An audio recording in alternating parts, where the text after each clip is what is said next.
Hey, wrestling fans.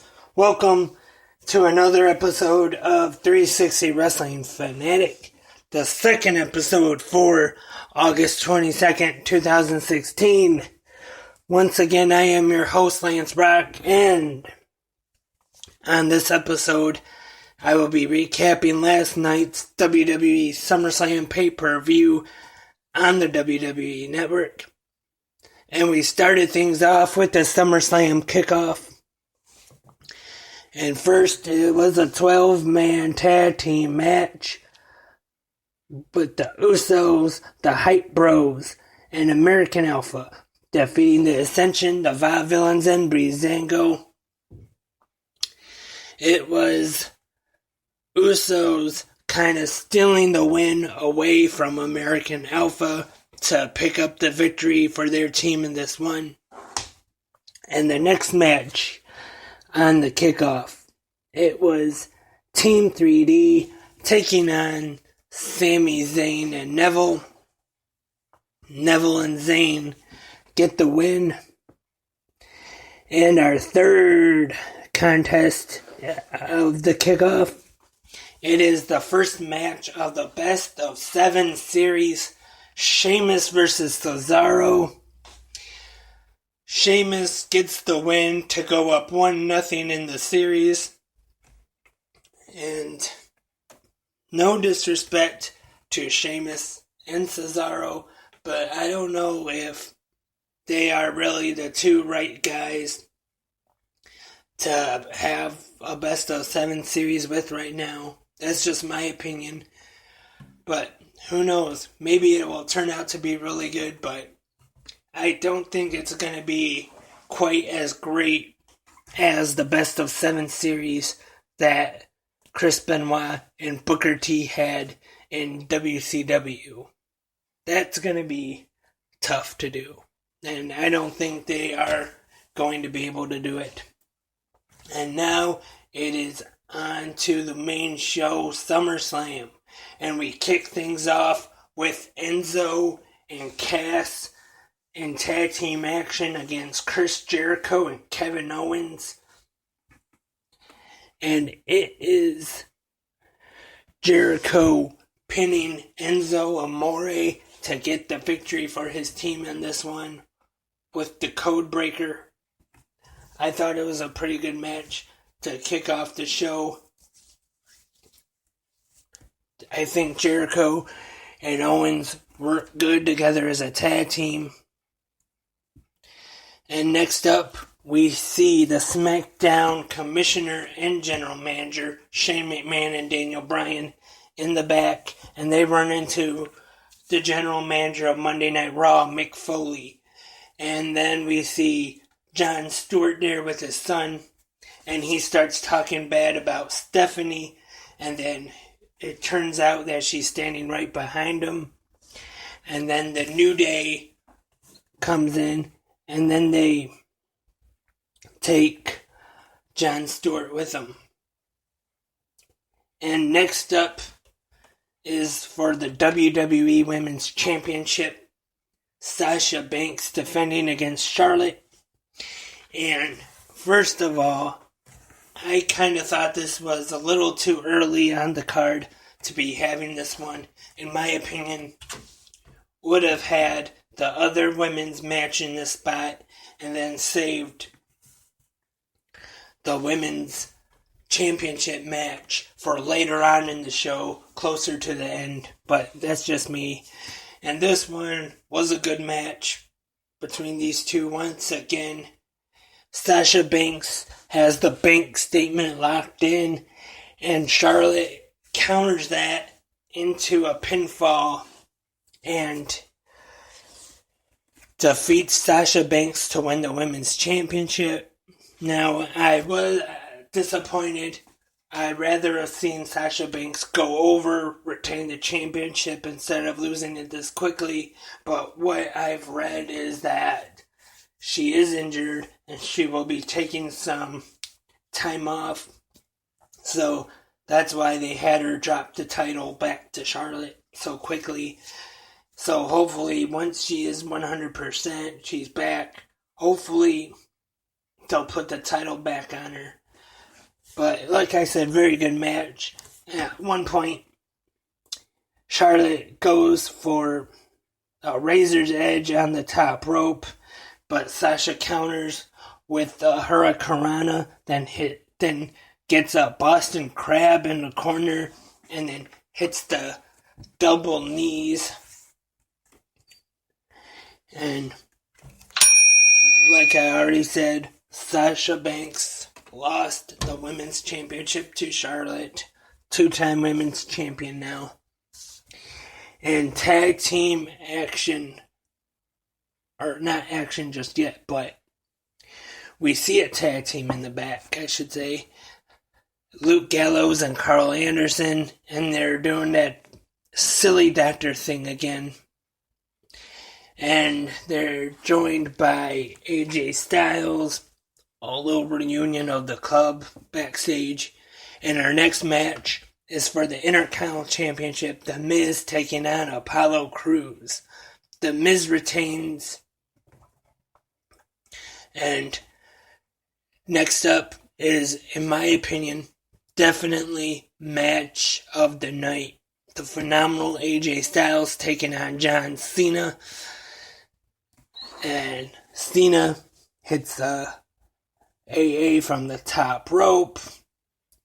And then at one point, Styles counters the AA and hits the Styles Clash. And it is Styles picking up the victory against Cena in a great match. And then after the match, Cena took off one of his wristbands and left it in the ring. Now it looks like Cena will be taking a little bit of time off to tape the second season of American Grit. So Styles went over. The match of the night.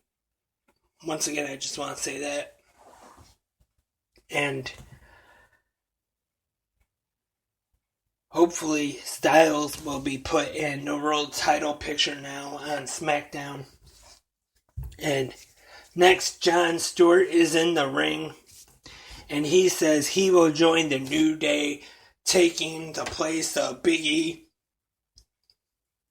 And he brings out Kofi Kingston and Xavier Woods. And he will be in their corner for the next match for the World Tag Team Championships. It is the New Day taking on the Club.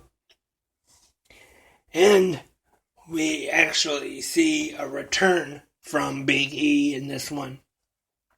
And as the Club is about to do the ring post-itis thing to Jon Stewart, he comes out and the New Day retains the tag team titles. And next on SummerSlam, we have the match for the World Heavyweight Championship, Dolph Ziggler versus Dean Ambrose. Now, I thought this was a good match, but was a little disappointed that Ziggler didn't get the championship. Was hoping that they would have put him over in this one and gave him the title, but they did not. Ambrose retains, and maybe at Backlash, September 11th, we will see Dean Ambrose defend the title against AJ Styles. I think that would be a very good match if that does happen, though. So, we will just have to wait and see, as Backlash is a SmackDown Live only pay-per-view. And women's 6 tag team match is up next. It is Naomi, Carmella, and Becky Lynch taking on Natalya, Alexa Bliss, and their partner was originally supposed to be Eva Marie, but the other day she was suspended due to a wellness policy violation. And what happened was, it looked like she was going to make her entrance. Her theme song played, the announcer came on, and he said that Eva Marie wasn't there due to exhaustion and stress because of the fans, something like that. So she wasn't able to be able to make it, and replacing her in this match was the returning Nikki Bella. And Bella goes on and pins Carmella with the rack attack to score the win for her team. So obviously now it looks like Nikki Bella will be on SmackDown Live. Not really surprised about that though.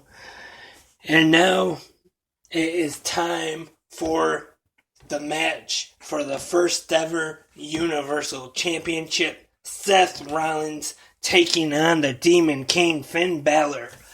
And great match. Very close to being a tie for match of the night, but I still gotta give it to Styles and Cena. But this was still very good. Finn Balor defeats Seth Rollins and becomes the first ever WWE Universal Champion on Monday Night Raw. And like I said, very good match. And Balor goes over Rollins to win the title. And about the championship, all it really is though, it's basically the same as the World Heavyweight Championship, just with red leather instead of black leather. But I don't really mind it, though. I think it could have been better. I think they should have done a better job of making it look different instead of the same thing, just different color. And it kind of looks like the Women's Championship a little bit, other than the white leather that the Women's Championship has. But still, I don't think it's really that bad. And next up, United States Championship match. Rusev taking on Roman Reigns. A little disappointing, this one. Never really got started. They brawled on the floor at ringside. Reigns beat up Rusev, and then the referees called off the match. They said Rusev was not able to continue, was not able to compete. So that was the end of it. And the referees were trying to help Rusev. Rusev was going to walk off on his own power. But then Reigns comes back out and hits him with another spear, laying him out. And that was it. And like I said, a little disappointing. But it was kind of almost towards the end of the show. Maybe didn't have enough time for more of a match. Who knows?